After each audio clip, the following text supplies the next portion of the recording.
Bali tidak terlepas dari adat dan tradisi yang melekat erat pada tiap sendi kehidupan masyarakatnya.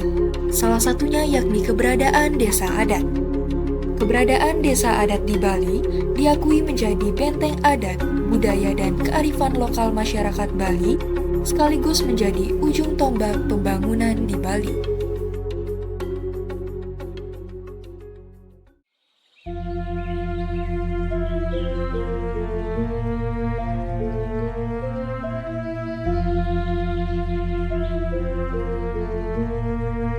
Halo teman-teman, saat ini saya sedang berada di Desa Adat Mengwitani, Kecamatan Mengwi, Kabupaten Badung, Provinsi Bali. Konon katanya, Desa Adat Mengwitani ini merupakan salah satu desa tua di Bali. Tentu saja teman-teman penasaran bukan bagaimana uniknya Desa Adat Mengwitani ini? Ikuti terus perjalanan kami di Desa Adat Mengwitani.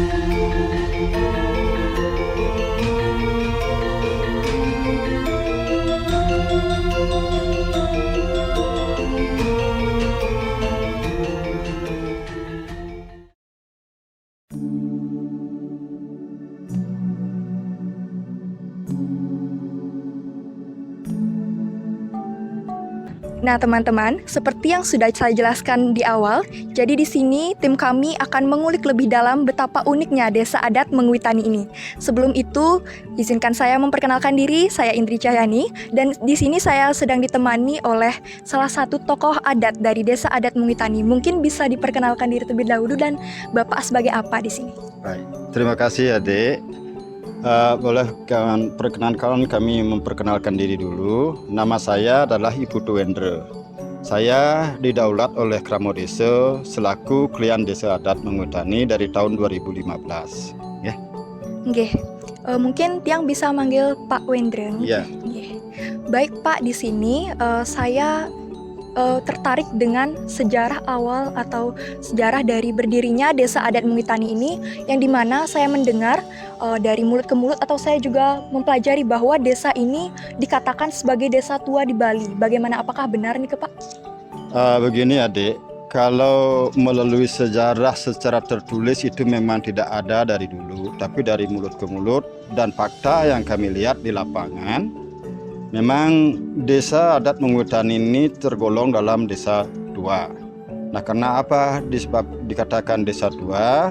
Nah, kalau kita melihat Empu Kuturan itu menyamakan persepsi untuk Kayangan 3 itu kan pada abad ke-10. Nah, kemudian desa kami ini sudah ada sebelum daripada itu. Nah, mungkin bukti-bukti bisa Bapak tunjukkan nanti, nggih. Nah, tentu dengan hal itu kami katakan bahwa desa kami ini yang namanya sekarang Desa Adat Mengwitani, sebelumnya bernama Desa Bali Rong, itu dasarnya, nggih. Nah, tentu desa tua itu kami dengar dari beberapa tokoh juga, barang siapa desanya yang mempunyai pura penataran itu dipastikan sudah desanya itulah desa yang tergolong tua, itu dasarnya, nggih. Nah, itu yang dapat kami sampaikan dulu. Mungkin ada yang pertanyakan kembali gitu, ya. Oke, jadi bisa saya ambil sedikit kesimpulan bahwa desa tua di Bali itu pasti memiliki pura penataran. Nah, sekarang kita sedang berada di depan Pelinggih Napi niki namanya Pak. Baiklah, ini yang kami katakan tadi adalah pura penataran desa. Nah, bukti untuk mengatakan hal itu bahwa itu pura penataran, ini di belakang adik ini adalah Padmo 3. Itu adalah melambangkan Padmo adalah Pelinggih Prajopati. Prajopati niki nggih. Nah, ini Pelinggih Prajopati. Pelinggih Prajopati itu sudah tentu sebagai pengayom daripada desa yang dulu ada di Mengwitani ini, itu dasarnya, nggih. Oke, jadi Desa Mengwitani ini memiliki pura penataran yang di dalamnya memiliki Pelinggih Prajopati. Nah, mungkin sebagai masyarakat Hindu Bali, Tiang mengenal namanya Pelinggih Merajapati yang ada di Setre biasanya, nggih Pak, dengan Setre. Nah, apa sih perbedaan Pelinggih Prajapati atau dengan Merajapati yang mungkin saya maksud tadi? Bisa dijelaskan Pak? Baik, jeli sekali adik mempertanyakan hal itu. Yang lazim kan itu Merajapati gitu ya. Kalau boleh dikatakan Merajapati itu merajannya orang-orang mati, itu merajannya Setre kan gitu dasarnya, nggih. Itu merajannya Setre, itu mengatakan Pelinggih Merajapati. Kalau Prajopati itu beda, adik. Prajopati itu prajo itu dalam artian kan penguasa wilayah. Sama seperti Niyako Prajo, berarti kan dia selaku pemimpin ataukah penguasa wilayah. Ini Prajopati adalah menguasai wilayah desa adat Mengwitani sebelum ada pelinggih-pelinggih yang lain gitu sebenarnya. Itu yang dapat kami sampaikan kepada adik tentang apa itu yang namanya pelinggih Prajopati. Sekali lagi kami tegaskan Prajopati itu adalah pelinggih yang mengayomi daripada keberadaan suatu tempat terdahulu kali sebenarnya. Nggih, jadi jelas sekali ya teman-teman perbedaan dari pelinggih Prajepati yang ada di Pura Penataran, yang mana Pura Penataran ini pasti dimiliki oleh Desa Tua di Bali dengan Merajepati yang ada di Setre yang mungkin teman-teman lazim ketahui. Nah sekali kami tambahkan sedikit, boleh adik andaikan sama dengan Ampuro dengan Sadkayangan Besakih. Di sana kan ada Padma Tiga, itu kan wilayah Bali semuanya. Di sana ada Penataran Besakih kan seperti itu dasarnya. Sama seperti di sini, ini Prajopatinya Mengwitani, Penataran Mengwitani, inilah puronya. Kebetulan pelinggih Prajopati itu ada di Pura Penataran. Berarti sama seperti Penataran di Besakih gitu. Boleh dikatakan seperti itu. Bisa diumpamakan seperti ini ke. Baik.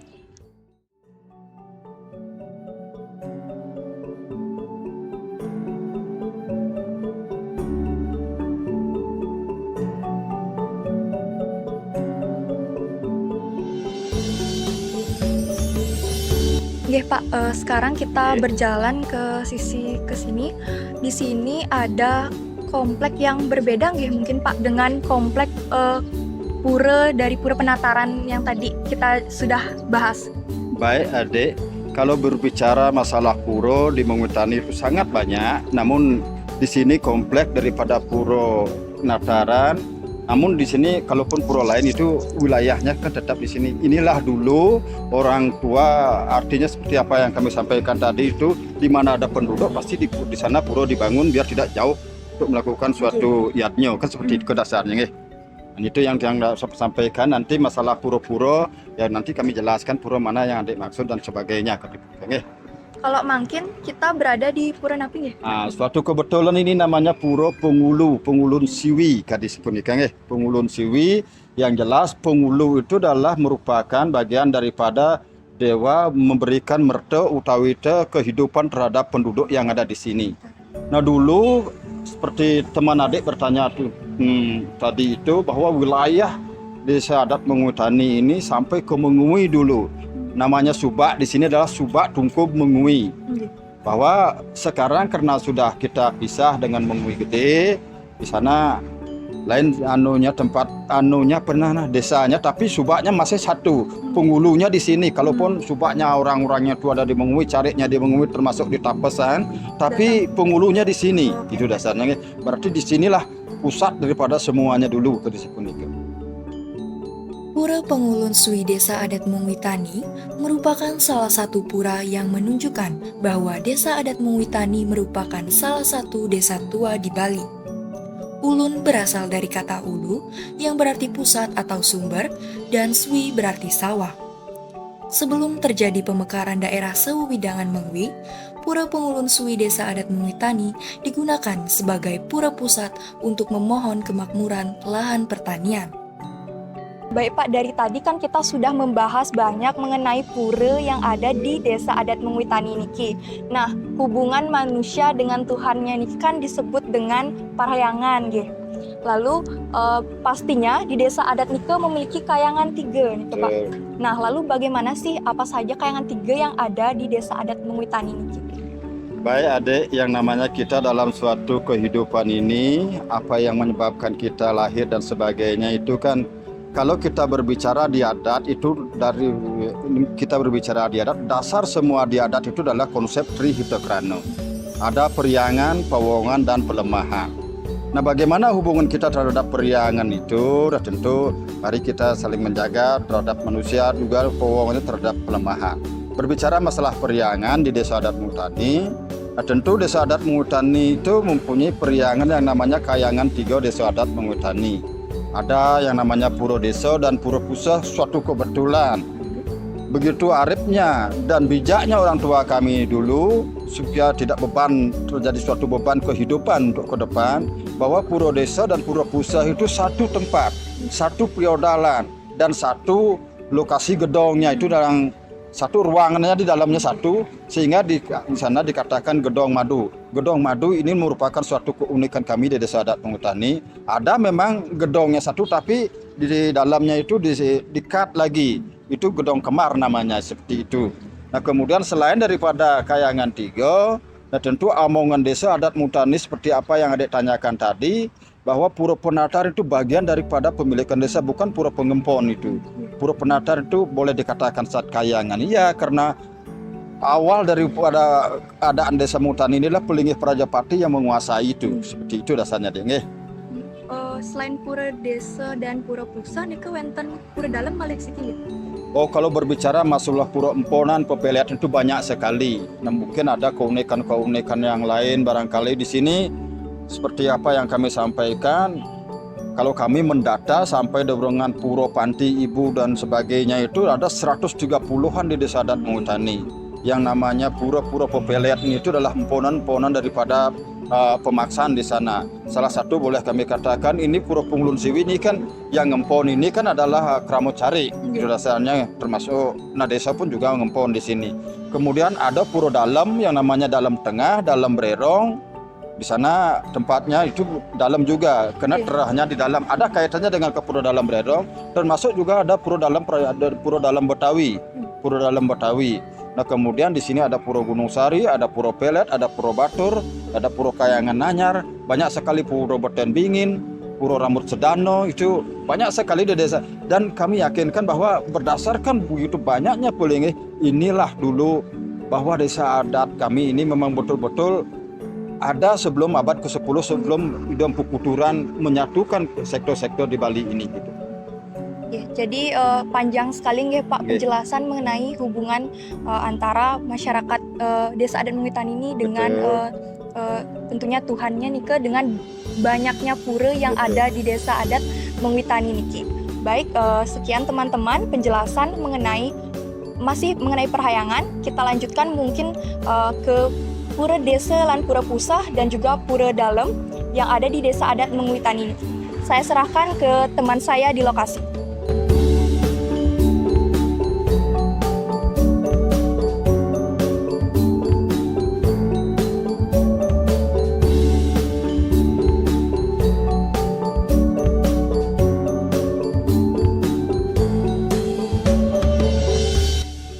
Berbicara mengenai perahyangan, hubungan manusia dengan Tuhan, setiap desa adat di Bali pastinya memiliki pura kayangan tiganya tersendiri. Begitu halnya dengan Desa Adat Mengutani. Pada desa adat ini, pura kayangan tiganya terdiri dari pura pusah, pura desa, dan juga pura dalam.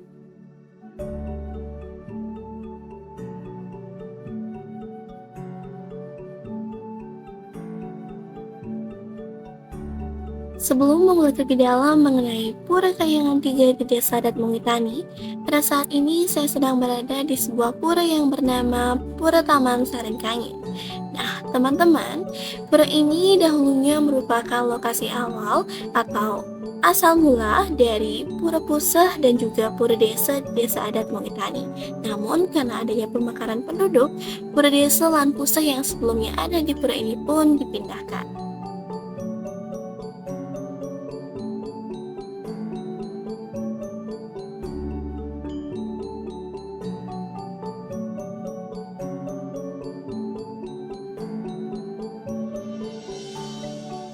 Uniknya, setelah dipindahkan pun, Pura Pusah dan juga desa di desa adat ini digabungkan menjadi satu.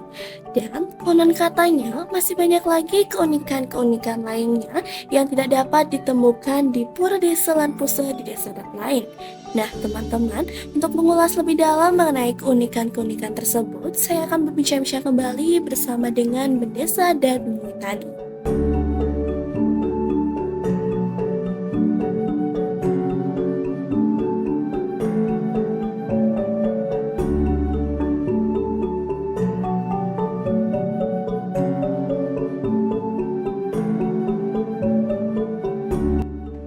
Baik teman-teman, teman-teman, saat ini saya sudah bersama dengan Bapak Mendesa Desa Adat Mengwitani, dan di sini kami akan membahas mengenai Pura Desa dan Pura Pusah dari Desa Adat Mengwitani. Mungkin sebelumnya Om Swastiastu Bapak. Nggih, perkenalkan Tiang Kristina. Jadi makin Tiang jagi metaken indek kayangan 3 dari Desa Adat Mengwitani. Nah, karena kebetulan sekarang kita sudah berada di Pura Pusah dan Pura Desa nggih Pak. Jadi di sini kita akan memfokuskan untuk membahas tentang Pura Pusah dan juga Pura Desanya. Nah, jadi Pak, saat saya berkunjung ke sini dan saya melihat Pura Pusah dan Pura Desanya niki ternyata cukup unik nggih Pak, karena saya lihat itu dibangun nih ke dalam satu komplek atau keduanya digabungkan nih ke. Kalau Tiang lihat di desa adat lain mungkin tidak semuanya atau jarang nih ke seperti itu. Terus saya juga pas baru masuk nih ke lihat satu gedong yang di belakang saya nih ke Pak, mungkin terlihat unik dan saya penasaran nih ke. Mungkin dari Bapak bisa jelaskan sedikit terkait yang dibentuk satu komplek dan juga gedong di belakang nih ke. Baik, terima kasih Adik. Nah, berbicara tadi tentang periangan yang ada di Desa Adat Mengwitani, utamanya di Tri Kayangan, utamanya kita di sini sekarang kebetulan di Pura Desa dan Pusah. Adik menanyakan tentang keunikan bagaimana sebenarnya terjadi suatu penggabungan dua pelinggih menjadi satu, sedangkan di tempat lain tidak, jarang kelihatan seperti itu. Baiklah adik-adik, kami merasa bangga juga sesungguhnya kepada orang tua kami terdahulu. Dengan cara seperti ini berarti dia sudah memikirkan beban daripada umatnya, generasinya ke depan ini tidak akan mencari tempat yang banyak, pembangunan yang banyak, itu satu. Nah, kemudian keunikan yang lain, nah tentu kami juga tidak tahu dasarnya, sehingga beliau di sini selain daripada tempatnya satu, gedongnya satu, gedong ini dikatakan gedong madu. Ada memang gedongnya yang satu, tapi itu gedong kemar namanya ya. Cuman di Mutani yang dilihat ada gedong madu istilahnya. Seperti itu, satu tempat beliau bersemayam berdua. Nah, kemudian bukan hanya gedongnya aja yang satu niki. Artinya tatkala Pujo Wali odalan beliau pun itu pada hari yang sama pada saat itu Tumpok Kuningan. Jadi beliau artinya di sana berdua, tapi disajikan upakara satu yang di sana itu rasanya. Nah, kemudian dalam hal itu, nah karena klausul daripada desa adat ini, mohon maaf sekali, kami dengar dari orang tua, kami adalah entah generasi keberapa ini. Mungkin pendirian Pura Desa ini adalah abad ke-14, sedangkan desa kita sebelum abad ke-10 sudah ada. Nah, dengan demikian nanti boleh adik-adik bertanya lagi apa keunikan yang lain, barangkali ada barang-barang yang atau pelinggih-pelinggih yang sakral seperti itu dasarnya. Dan jujur kami katakan kami merasa bangga terhadap orang tua kami sudah memikirkan hal itu untuk keringanan daripada warga, umat, daripada generasinya. Itu yang dapat kami sampaikan, Dek.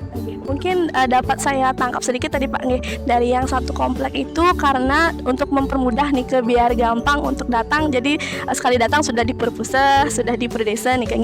Terus yang di belakang nih namanya Gedong Madu nih kan. Gedong Madu nih kan. Jadi konsepnya itu dalam satu gedong wenten dua gitu gitu. Kalau di tempat lain gedong kembar nih kan. Gedong kembar. Memang gedongnya satu tapi dikatakan gedong kembar karena dua rohnya juga lebih ada selat. Di sini tidak ada selat. Rohnya di dalamnya ini jadi satu gitu dasarnya. Oke, selanjutnya mungkin karena tadi sudah membahas tentang ada dia satu kompleks, terus mungkin ini Gedong Madu. Selain itu mantan malah nggih Pak yang membedakan Pura Pusah dan Pura Desa niki dengan pura lainnya. Seperti Bapak katakan tadi mungkin ada peninggalan atau napi nih kan? Nah, itu dah terkait dengan keberadaan desa adat kami, boleh kami katakan sebelum Empu Kuturan membangun artinya Tri Kayangan di desa adat masing-masing berdasarkan pesamuan agungnya di Samuan Tiga dulu kan seperti itu konsep beliau menyatukan sektor-sektor yang dulu. Nah, tentu sebelum itu Desa Mengwitani ini sudah ada seperti apa yang ditanyakan oleh teman adik tadi itu, keberadaan Desa Mengwitani ini bukan Desa Mengwitani namanya dulu, itu adalah Balai Rong gitu dasarnya ya, sehingga penduduk itu ada di sini gitu dasarnya karena tempat itu ada di sini. Nah, kemudian kalau keunikan yang lain boleh diperlihatkan nanti ada suatu situs benda purbakala di sini yang namanya patung. Nah, menurut arkeologi memeriksa dulu ke sini karena dinas kebudayaan kan biasa dia jangan nanti sampai dipugar barang-barang anunya itu kan dilihat oleh Dinas Kebudayaan ada beberapa patung-patung yang sama sekali tidak boleh kami renovasi gitu dasarnya. Nah salah satunya ini patung-patung model yang di depan ini ya. Dan di ngoyoninya juga dilaksanakan tuh adik melihat keunikan ukirannya. Mungkin batu bahannya yang dipakai itu kan beda, tidak seperti bahan-bahannya sekarang. Itu ditafsir bahannya itu oleh orang yang tahu gitu dasarnya, ini keberadaan batu tahun sekian gitu dasarnya. Itu yang dapat kami sampaikan. Selain itu ada juga salah satu, dan ini pun baru-baru ini dari Dinas Kebudayaan, termasuk juga bagian daripada Purbakala datang ke sini.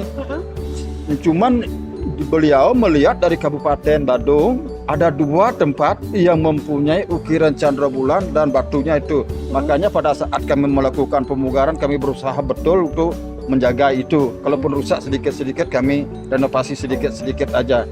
Itu ada di tembok sisi daripada Pura Desa ini gitu dasarnya. Jadi di sini selain yang disebutkan sebelumnya, ada lagi keunikan ya Pak ya. Tidak cuma itu saja, tadi disebutkan untuk patung-patung di belakang kita saat ini nih banyak yang katanya menggunakan batu yang sama dengan pada zaman dahulu nih dikatakan. Terus di depan juga nih wenten napi nih wasana Pak. Chandra Bulan. Ukiran Chandra Bulan nih Ukiran Chandra Bulan itu kalau orang bisa membaca dari gambarannya itu bisa dibaca ini tahun sekian gitu. Karena gambarnya itu melambangkan tanggal tahun gitu dasarnya. Betul nggih. Itu orang-orang ahli bisa seperti Pak Ketut Sudarsano dari kapal kan beliau ahli. Beliau yang datang ke sini, saya perkirakan ini abad ke-14 ini diukir di ini gitu dasarnya. Mungkin di Kemanten untuk keunikannya selanjutnya karena kita sedang di pura, seperti yang kita tahu kalau pura itu pasti punya pelinggih nggih Pak. Jadi untuk di pura di sini Pura Pusalan Pura Desanya untuk pelinggih-pelinggihnya itu seperti napi nggih Pak. Terus kalau nggak salah juga yang sempat baca nih katanya Pura Pusalan Desa di sini ada hubungannya dengan Puncak Mangu nih gimana itu Pak? Terima kasih. Sebelum hubungan pelinggih ke Puncak Mangu, kami sampaikan klausul yang menjadi dasar daripada pengrajak di Pura Desa dan Pura Pusah ini. Ini adik-adik mungkin melihat itu ada pelinggih ya. Itu Sidokaryo sedang penyarikan. Kemudian yang namanya Catur Sanak Pancaresi itu Catur Sanak Saptaresi itu di sini. Itu ada pelinggih ngukuhan, pasak ngukuhan, kubayan, gaduh dan sebagainya. Itulah yang menjadi dasar daripada Pura Desa itu dulu. Berarti beliau yang dulu pasaknya itu. Nah kemudian kalau adik berbicara tentang masalah hubungannya Pura Desa Pusah ini dengan namanya Puncak Mangu. Puncak Mangu kan merupakan lambang daripada kesejahteraan untuk umat kan gitu dasarnya. Nah di sana sumber-sumber rezeki dan sebagainya. Nah kami di sini dulu pernah entahlah sebelumnya atau waktu dulu nikah terjadi suatu masalah di sini di Desa Adat Mutani. Nah tentu setelah itu mungkin ada memang barang-barang artinya Pertimo yang dilinggihkan di sini atas dasar hubungannya ke Puncak Mangu, sehingga kami di sini mengalami suatu musibah pada saat itu. Ada orang tua pada saat itu yang jenananya memang begitu baik sekali. Pada saat itu sampai dia kerauh istilahnya di Bali ini kan. Sampai kalau kita berbadan seperti ini, masa bisa berdiri di atas pajang atau tedung gitu ya? Di atas tedung dia. Berbicaralah dia. Datanglah ke Pura Puncak Mangu, di sana itu sampaikan bahwa Puncak Mangu bahwa beliau mempunyai juga di sini ke desa Kundikan. Makanya dari sana itu ada yang namanya pico, itu keris yang dikasih sehingga disungsung langsung di sini berdirilah petapakan barong, itu namanya bentuknya adalah barong bangkal dan barong macan. Macan itu melambangkan penguasa dari alasnya kan gitu dasarnya. Bangkalnya ini melambangkan kokoh-kokoh daripada semua ini gitu dasarnya. Itu yang dapat kami sampaikan kepada adik nih. Nah selain daripada itu ini kan pelinggih-pelinggih berbeda, ini Manik Geni itu dasarnya ada ya. Ini Ratu Made, Ratu Nyoman ini kan biasa nih. Ini Padmonya kan itu kenapa kita mendirikan Padmo? Kan ada biasanya mudah-mudahan tidak ada penatik seperti itu lagi bahwa beliau-beliau yang namanya griau dan sebagainya tidak mau sembahyang di Pura Desa karena mengingat ada saja cerita daripada Panbalang Tamak kan gitu dasarnya dikira Panbalang Tamak dibawa ke gedung desa kan begitu dasarnya, sehingga didirikan Padmo beliau karena kami di Mengutani ini bukan hanya Sultan Pase aja, ada Brahmano, ada Prano pun ada. Beliau kan di sini dia menyembah gitu dasarnya. Nah itu yang dapat kami sampaikan tentang Pura Desa ini gitu dasarnya. Berarti kalau hubungannya dengan Pucak Mangu berawal dari Pratima nih kan ya Pak? Nggih. Nggih. Terus wonten keris dari Pucak Mangu Betul. dibawa ke sini, terus dibuatkan sebuah petapakan barong. Kerisnya itu ada, kemudian dilanjutkan membuat petapakan. Nggih. Pada saat odalan di Pucak Mangu, apapun bentuknya, Nggih. kami pasti diundang ke sini, selalu diundang. Kalau tanpa ke sana itu mungkin bagaimana. Dan dari awal sampai selesai acaranya di sana, kalau belum selesai tidak diizinkan untuk kembali ke sini, itu dasarnya. Oke, berbicara tentang odalan, tadi kan Bapak menyinggung odalan. Ya. Kalau di pura niki odalannya kapan? Terus biasanya yang datang nih ke siapa nggih Pak? Atau pengemponnya nih ke satu desa adat atau gimana nih Kak? Begini, yang namanya Pura Desa Pusat dan Dalam Tutri Kayangan termasuk Pura Penataran, gitu dasarnya. Nggih. Jadi pengemponnya itu otomatis adalah Kramo Desa Adat Mengwitani. Jadi tidak ada emponan. Tapi pada saat sekarang biar tidak terlalu ramai juga di pura, artinya masyarakat kita mendapatkan pekerjaan juga. Nah kalau berbicara masalah tegak odal itu lepas hari raya Tumpak Kuningan, gitu dasarnya Tumpak Kuningan. Dan boleh diketahui juga mungkin Tumpak Kuningan yang lagi 2 kali ini kami membangun karya besar di sini adalah karya ngeteglingih Musabau Desa dan Musabau ini. Tumpak Kuningan di sini dan semua warga itu pasti tangkil, meperani dan sebagainya. Malamnya kita sembahyang bersama di dasarnya. Pelaksanaannya karena biar tidak ribet semua toh juga sekian orang cukup. Kami gilirkan satu banjar ini dapat ngilenan upokaronya dikerjakan oleh Serati di dasarnya. Oke, Pak. Nggih. Mungkin Nika manten Pak, pertanyaan dari tiang terkait pura pusah lan pura desa di Desa Adat Mengwitani. Sumber ping banget Nika untuk informasinya, semoga bermanfaat untuk kita semua. Nggih, namun sebelum itu saya izin untuk menyimpulkan sedikit nih Pak untuk rekan teman-teman kita. Jadi kesimpulannya teman-teman bahwasanya pura pusah lan pura desa di Desa Adat Mengwitani ini tergolong cukup unik nggih Pak, karena punya banyak sekali keunikan mulai dari kompleksnya yang jadi satu, terus banyak relief gitu. Terus mungkin banyak patung-patung, terus ada ukiran candra bulan dan lain sebagainya. Nah, sekian informasi yang dapat saya sampaikan bersama Bapak Mendesa Adat di Pura Pusalan Pura Desa. Untuk selanjutnya waktu akan saya serahkan kepada rekan saya untuk membahas mengenai pura dalam di Desa Adat Mengwitani. Terima kasih. Om Santi Santi Santi Om.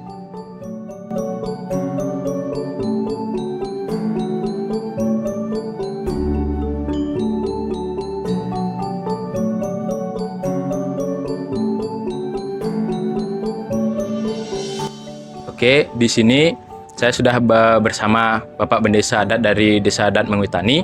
Nah, terkait dengan pura dalam, Pak. Nah, menurut yang saya searching di sosial media kan, pura dalam yang ada di Mengwitani ini bernama Pura Dalam Bererong. Nah, gitu. Nah, menurut artian dari bahasa Bali ataupun agama Hindu, bererong itu kan bermakna berarti negatif lah, Pak. Nah, daripada itu kenapa di Mengwitani ini pura dalamnya bernama Pura Dalam Bererong? Mungkin bisa dijelaskan lebih detail, Pak. Baiklah adik-adik dari mahasiswa tentang keberadaan yang namanya Pura Dalam Bererong yang ada di Desa Adat Mengwitani. Nah, mohon maaf dulu, secara tertulis memang tidak ada. Ini pembicaraan dari mulut ke mulut dari orang tua. Kebetulan kami selaku pilihan desa baru mengabdi ngayah di Desa Adat itu kurang lebih 10 tahun yang lalu. Nah, tentunya kami berbicara masalah Desa Adat ini. Desa Adat Mengwitani itu sebelumnya sudah sebelum abad ke-10 itu sudah ada Desa Adat Mengwitani. Nah, di sana menurut orang yang tahu yang namanya bukan Desa Adat Mengwitani namanya, dulu namanya adalah Balerong gitu ya. Balerong itu namanya Desa Adat yang ada sekarang ini. Nah, sehingga yang namanya dari konsep itu pura dalamnya itu adalah pura dalam Balerong sejatinya, karena Mengui dan wilayah itu sampai wilayah ke Mengui dulu di sini jadi satu dulu di Mengwitani yang sekarang ini gitu. Desa adalah Desa Balerong gitu desanya ya. Nah, karena pisah sudah antara Mengui besar dengan Mengui yang di sini di Mengwitani sekarang ini, jadi kita mempunyai tempat masing-masing. Dulu itu setronya Mengui itu di sana, setro gede di depan pura desa pura dalam itu ya. Di sana tuh luas sekali desanya. Sehingga dengan sekarang orang dari Mengui itu kalau tanpa Nunas Tirto di Pura Dalam Bererong gitu, Pura Dalam Belingsirnya tidak bisa menyelesaikan upacara puja wali di sana gitu dasarnya piodalan. Nah kemudian masalah nama daripada Brerong itu ya, mungkin salah penyampaian daripada mungkin daripada generasi menerusnya ini ya. Sebenarnya itu Balai Rong itu dasarnya, itu kata dasarnya itu. Balai itu berarti merupakan suatu tempat, Rong itu adalah tempat suci yang disucikan, kan seperti itu. Karena jujur kami katakan desa kami itu ada masuk desa tua di Bali ini gitu dasarnya. Dan mungkin klausulnya nanti ada kaitannya dengan Pura Penataran dan sebagainya di Kayangan 3 nanti. Kalau berbicara masalah Pura Dalam Brerong, nah piodalannya itu tatkala menemukan Rahino Tilem. Nah begini runtutan odalan di Desa Mengwitani. Pertama itu di Pura Desa dulu di Tumpak Kuningan. Setelah itu baru di Pura Penataran Desa itu kemudian Purnamo. Setelah Purnamo di Pura Penataran baru odalan di Pura Dalam. Nah, jadi dalam setahun itu bisa 2 kali maupun 1 kali odalannya sesuai dengan perputaran sasih gitu rasanya. Nah kemudian masalah penamaan itu kalau berbicara masalah yang namanya Brerong itu salah ucap seperti itu, memang kalau dilihat dari sini kan negatif didengar bahwa mempunyai aliran-aliran yang ke negatif kan seperti itu. Tapi bagaimanapun semuanya apapun itu yang diucapkan, yang jelas kami mengambil hikmah positif saja. Memang betul dari dulu itu karena setronya di sana angker sekali dulu, itu ada kaitannya kemana-mana itu dengan pura-pura yang ada di Mengwitani, terpusuk Pura Dalam Tengah, Pura Dalam Suargo, nah, mungkin dengan Pura Dalam Betawi juga. Di sana ada kaitannya di sana itu. Karena jujur kami katakan boleh hampir-hampir kemarin itu ada dari pemerhati itu dikatakan saat Kayangan. Tapi dalam hal ini kan Kayangan 3 Desa Adat Mengwitani. Nah masalah nama dan keangkaran itu tidak misal. Dan lagi pula bukan hanya di sini sekarang ada dalam Brerong. Di Sibang pun ada, karena orang dari sini dulu berdomisili di Sibang, gitu dasarnya. Karena juga beliau orang yang tinggal di sana tuh diganggu, sehingga dia tidak bisa tampil ke sini karena mungkin kejauhan. Sekarang ada beberapa penduduk di sana, sudah ada juga Pura Dalam Brerong. Kemarin pada waktu Karyo kami selaku Bendesa Adat Mengwitani diundang ke sana untuk menyaksikan bahwa beliau merasakan sekali di sini adalah memang Pura Dalam yang tua. Nah kemudian lain daripada itu ke Karangasem, ke Dan Bukit juga. Dan Bukit mungkin ya, Dan Bukit di sana. Di sini Munas Pasupati dan hubungannya setiap odalan di sini beliau pasti tampil ke sini. Nah demikian juga kalau odalan di Dan Bukit, di Kebon Bukit di sana pasti minta petunjuk dan minta pepuluh di sini, baru bisa berjalan odalan di sana. Nah memang kalau berkatakan angker karena tua dasarnya itu kan keangkeran itu pasti, apalagi wilayahnya di depannya dulu memang kuburan atau setro yang sangat luas sampai orang-orang Mengwi di sini dikubur dulu gitu seperti itu. Nah itu yang dapat kami sampaikan tentang keberadaan Pura Dalam Brerong. Oke, berarti bisa disimpulkan awal mula dari nama Brerong itu salah ucap Pak nggih? Iya. Jadi awal mulanya itu adalah Balai Rong gitu ya. Oke. Balai Rong. Berarti ini ada kaitannya kuat berarti dengan sejarah dari Mengwitani Pak ya. Berarti awal mula dari gabung Kabupaten Mengwi gitu Pak ya. Betul. Itu dipisah jadinya nih Pura Dalam Brerong gitu Pak ya. Oke. Pura Dalam Brerong Desa Adat Mengwitani memiliki beberapa pelinggih di dalamnya.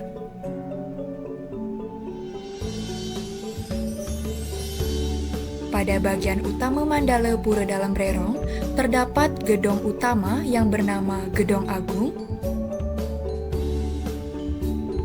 lalu Sangyang Penghiasan,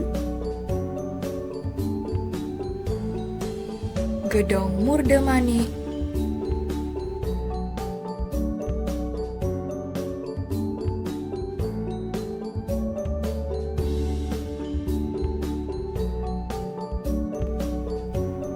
Pelinggih Wisnu, Pelinggih Ratu Made, Ratu Nyoman, Ratu Ketut, Sangyang Sangkara, dan juga Sangyang Tunggal.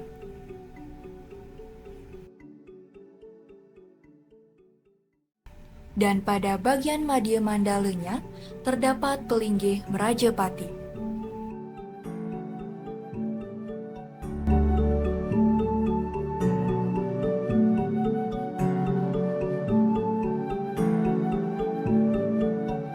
Baik teman-teman, setelah teman-teman saya tadi menjelaskan terkait Pura Kayangan 3 yang ada di Desa Adat Muitani ini, sekarang kita beranjak ke Palemahan dan juga Pawongan. Bagaimana sih hubungan yang pertama mungkin Pawongan dari Desa Adat Muitani ini, Pak?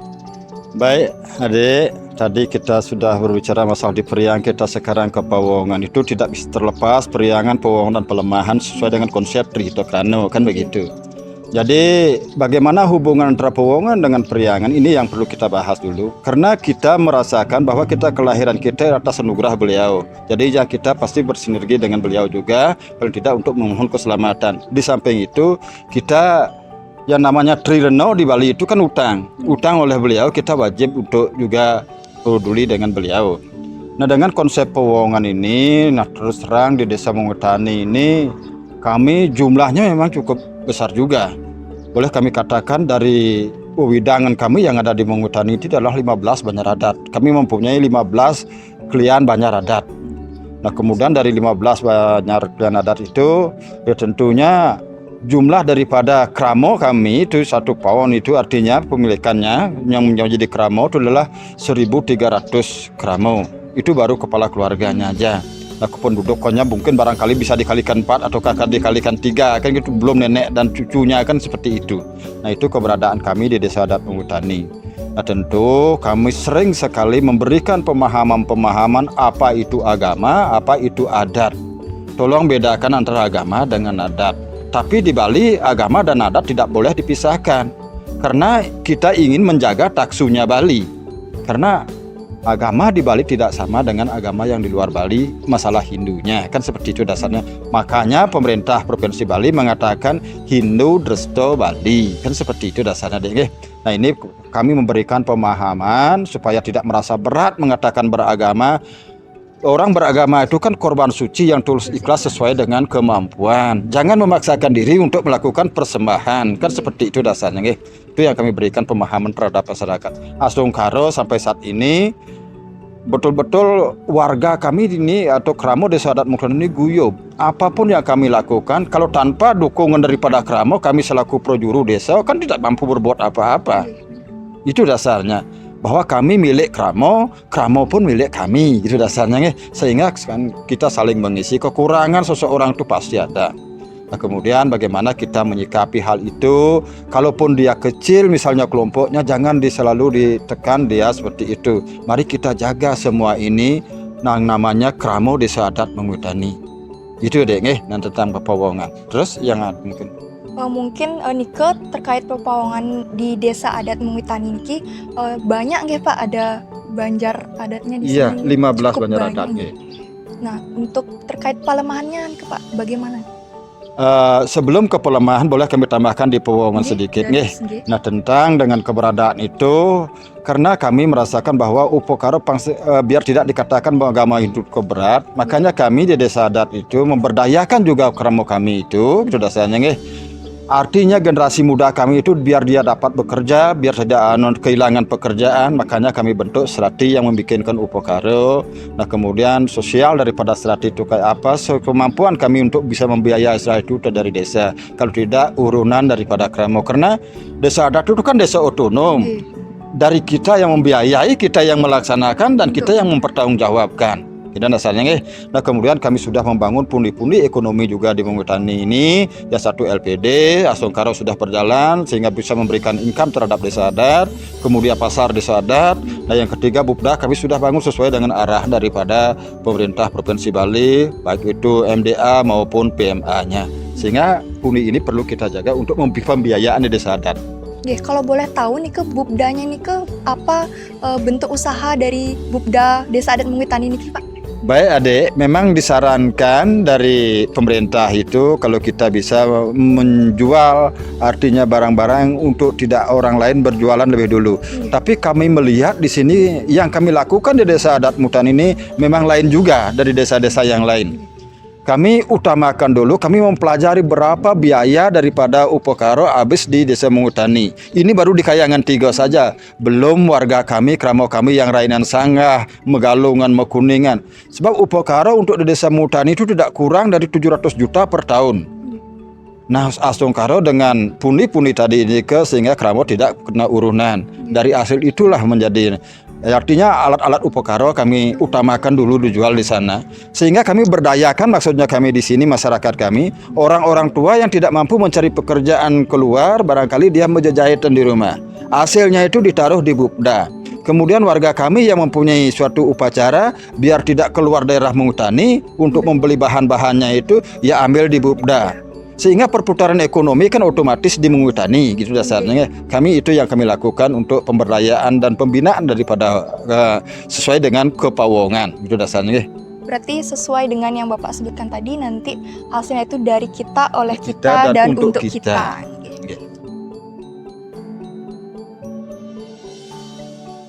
Setiap desa adat tentunya memiliki banjar adat di dalamnya.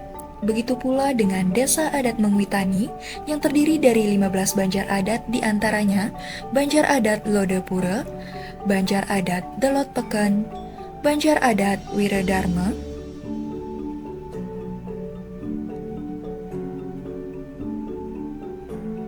Banjar Adat Gunung Sari, Banjar Adat Dukogong, Banjar Adat Daje Pekan,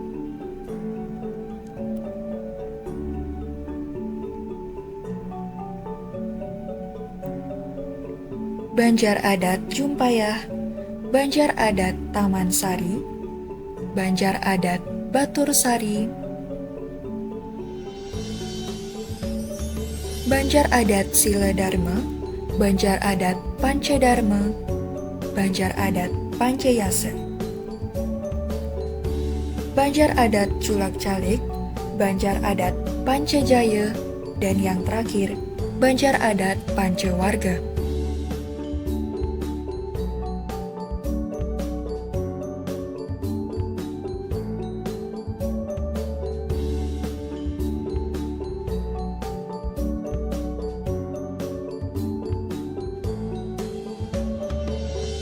Lalu bagaimana terkait pelemahannya, langsung dipanggil Pak? Berbicara masalah pelemahan sekarang gitu ya, tentu kita boleh dikatakan wewidangan Desa Adat Mengwitani ini cukup luas juga. Perbatasan utaranya itu berbatasan dengan Desa Mengwi. Yang perbatasan itu pas ada di pura apa tuh namanya ya, dalam Watu Renggong di sana. Banjar Pancewarga paling utara. Kemudian timurnya berbatasan dengan Desa Adat Beringkit.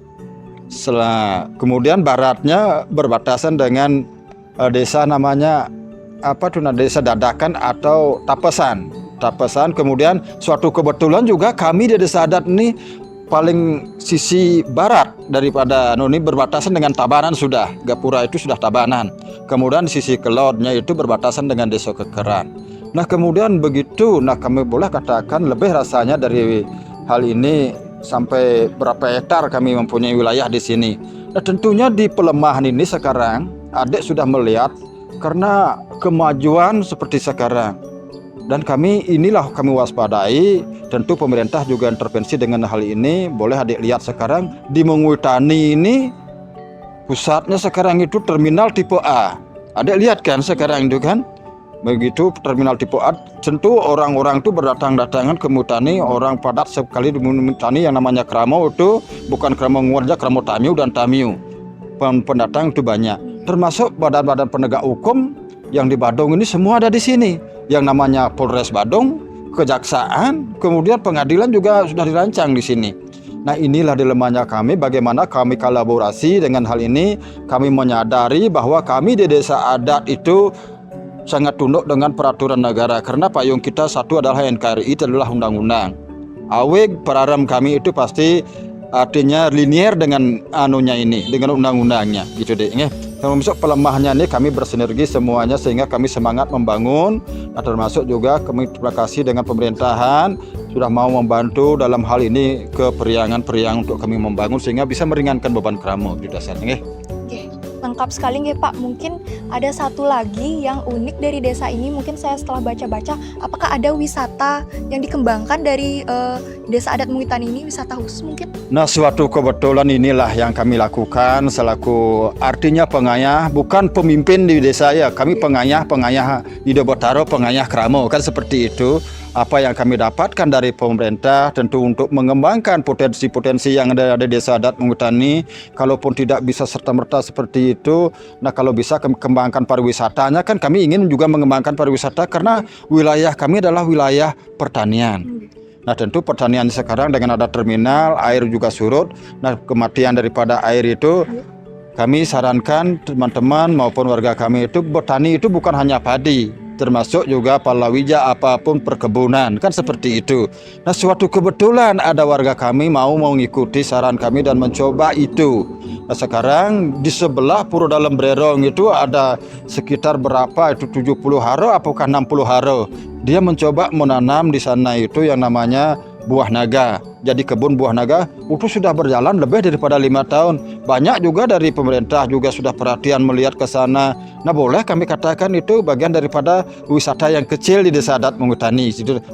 Nah, begitu teman-teman penjelasan dari Bapak Wendre tadi bahwa di Desa Adat Mengwitani ini selain menanam sebagai lahan pertanian, karena mungkin ada kendala di air, mungkin seperti tadi. Jadi Desa Adat Mengwitani ini mulai mencoba bercocok tanam dengan buah nih nggih Pak. Buah naga nggih benar Pak. Buah naga. Jadi mungkin bisa dijadikan agrowisata buah naga.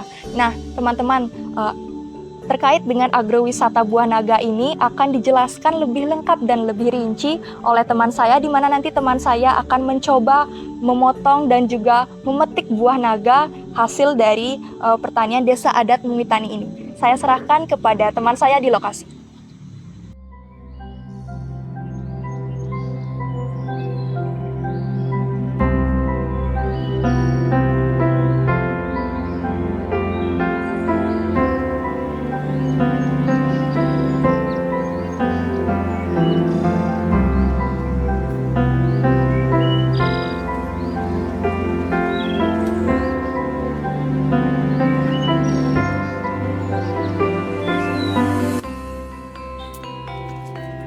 Halo teman-teman, selamat datang di Desa Mengwitani dan kali ini saya berada di agrowisata buah naga yang ada di Desa Mengwitani ini. Nah, bisa lihat di sini teman-teman, banyak sekali ada pohon buah naganya. Nah, penasaran kan bagaimana sejarah pengelolaan dan hal-hal yang lainnya? Langsung saja kita wawancarai yang punya.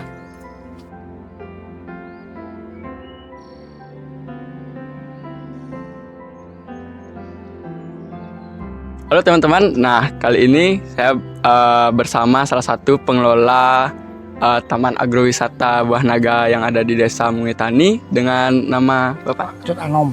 Pak Ketut Anom. Nah, sekarang kita akan bertanya sedikit mengenai Taman Agrowisata ini. Nah Pak, pertanyaannya bagaimana sih ide awal atau sejarah dari Taman Agro ini? Ya, awalnya sih ini sawah produktif. Cuman sekitaran tahun 2000 airnya terputus akibat mungkin jebolnya bendungan. Dari situ sempat terbengkalai hampir 8 tahunan. Akhirnya saya memikirkannya bahwa ini tanah harus diproduktifkan. Dari itu mendengar berita-berita juga media-media, ada beberapa pilihan tanaman pada saat itu yang ingin saya kembangkan di sini untuk memproduktifkan lahan ini. Akhirnya awalnya kita bertanam sayur mayur. Terus karena mungkin kondisi tanah, apalagi ini kemiringannya keras, jadi saya rasa kesuburan tanahnya mulai berkurang. Akhirnya kita yang mengambil pilihan untuk bertanam yang sifatnya tahunan. Salah satu pilihannya adalah buah naga ini. Kenapa? Walaupun banyak tanaman lain, di samping dia memang masa produktifnya itu cepat, mungkin juga di Bali banyak dibutuhkan. Karena di Bali kita tahu kan daerah pariwisata ya. Kemudian buah naga juga banyak dibutuhkan, minimal paling tidak untuk sesajen lah. Kalau kita di desa itu paling tidak. Selebihnya juga kalau dikembangkan bisa untuk makan buah, kemudian kalau dikembangkan lagi kan bisa sebetulnya untuk selai lele sebagainya. Nah, gitu. iya. Ya dari situlah awalnya, akhirnya sekarang berkembang seperti ini adanya. Nah kedepannya sih tetap akan mengusahakan apa yang kira-kira bisa mendapatkan nilai lebih kan gitu ya. Iya. Iya. Oke, terima kasih. Oke teman-teman, jadi ide pertama Taman Agrowisata ini dulunya sebuah lahan yang kosong. Selanjutnya Bapak ini memiliki ide untuk menanam buah. Nah, yang selanjutnya itu akan ya seperti ini jadinya sebuah taman agrowisata. Nah, selanjutnya pertanyaan saya itu apa sih tantangan atau ya bisa dibilang kendala-kendalanya lah dalam merawat buah naga ini? Tuh. Yang pertama yang umum tantangannya berani nggak kan gitu ya. Nah, ya. Paling tidak ya berani rugi nggak kan gitu ya. Nah, ya. Terus berani kerja keras nggak kan gitu ya, pasti lah. Terus setelah bertanam di samping membutuhkan bibit, terus pagolanya atau pagolanya itu tantangannya di sini banyak rayap. Beneran. Sehingga baik tanaman kapuk namanya ini di Ya. tempat dia numpang itu banyak termakan oleh rayap. Jadi kita sering mengganti. Bahkan justru bibit naganya sudah tumbuh, dia masih belum gitu ya. Oh. Karena banyaknya rayap. Akhirnya kita juga belajar dari teman-teman yang lain tentang mengatasi itu, ya syukur bisa kita atasi. Oke. Ya dia menjadi kuat. Nah, jadi faktor utama buah naga ini tuh serangan hama rayap ya. Oke. Jadi pertanyaan selanjutnya saya itu apa sih harapan ke depan Bapak untuk Taman Agrowisata ini, bagaimana pengembangannya dan lain-lain? Ya, harapannya sih ya boleh berharap lebih besar, lebih supaya lebih bermanfaat, buahnya tetap banyak, subur, tanamannya bertahan lama kan gitu ya. Yang paling utama sih kalau bisa ini dikembangkan di desa kami Ya. dengan petani-petani yang mungkin punya lahan dan belum produktif, sehingga nanti produksi tanaman selain padi di Milan ini tetap ada gitu. Yang paling penting ya tadi itu supaya lahan tidak tidur, supaya produktif. Itu harapannya ke depan kan gitu ya. Oke, harapannya ini bagus sekali teman-teman. Nah, kalau dilihat-lihat nih, buah naga ini kan cukup banyak nih. Nah, bagaimana kalau kita belajar bagaimana cara memetik buah naga yang baik dan benar? Nah, kan ada tuh yang bagaimana ciri-ciri buah naga yang udah matang, yang mana belum. Ya. Oke Pak, apakah bisa diajarkan kami ini? Bisa, boleh. Kebetulan ini juga ada buahnya kan bisa dipilih mana yang sudah cukup matang, mana yang kelewat matang kan gitu Ya. Dan bagaimana cara memetiknya supaya tanamannya itu tidak terpotong karena mungkin di ujungnya masih ada bunga atau buah kecil yang juga bisa ditunggu kan gitu ya. Ya. Itu yang paling penting kayak gitu. Oke teman-teman, langsung aja kita belajar bagaimana cara memetik buah naga bersama Bapak Anom. Ketut Anom. Oke, langsung aja teman-teman.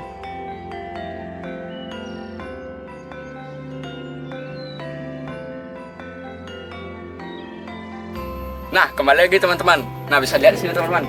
Buah naganya tuh merah-merah dan banyak. Nah, sekarang kita akan belajar bagaimana cara memetik buah naga ini yang baik dan benar. Oke Pak, lanjut bagaimana cara pemetikannya. Ini buahnya sudah siap dipetik. Oke. Awalnya kalau dia sudah mulai berwarna ungu, Mm-mm. dia sudah mulai bisa dipetik. Kalau sampai merah seperti ini sudah wajib dipetik. Oke, sudah maksimal artinya ya. Ya, oke. Cara pemetikannya itu seperti ini. Dia ini ada batangnya ke sini. Ya. Jadi kita masukkan gunting itu di antara batangnya itu. Baru kita tekan, nanti dia itu saja yang akan terputus.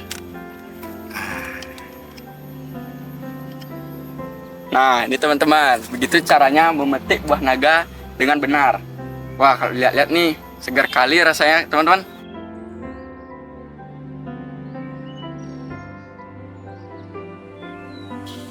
Nah, teman-teman, tadi sudah dijelasin gimana cara memanen buah naga dengan baik yang benar. Nah, setelah tadi kita memanen, ini hasil panen kita, teman-teman. Lihat. Wah, cukup banyak bukan? Nah, tanpa lama-lama lagi, langsung saja saya akan mencoba bagaimana rasa buah yang ditanam di agrowisata Buah Naga ini. Langsung saja kita buka, teman-teman.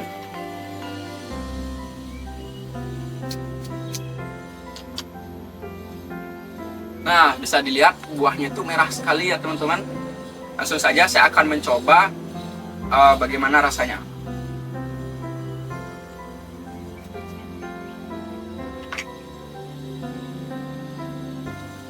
Kita coba, teman-teman.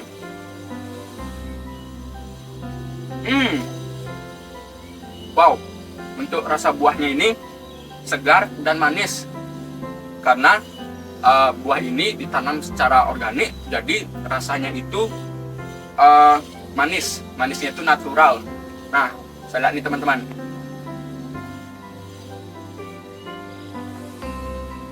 Oke, jadi segitu saja penjelasan dari Taman Agrowisata Buah Naga ini yang berada di Desa Mengwitani.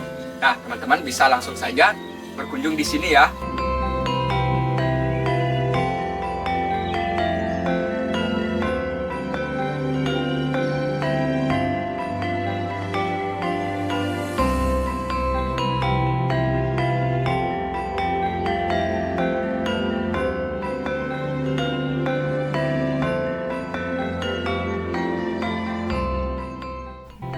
Demikianlah perjalanan kami di Desa Adat Mengwitani yang merupakan salah satu desa tua di Bali. Dengan beragam keunikannya, mulai dari Parahyangan, Pawongan hingga Palemahannya, terutama di bagian Parahyangan, di mana Desa Adat Mengwitani memiliki banyak sekali pura dan juga kayangan tiga yang memiliki keunikan tersendiri yang mungkin saja teman-teman tidak jumpai di desa adat lainnya. Terima kasih telah mengikuti perjalanan kami di Desa Adat Mengwitani. Saya Indri Cahyani mewakili segenap tim pamit undur diri. Terima kasih dan sampai jumpa.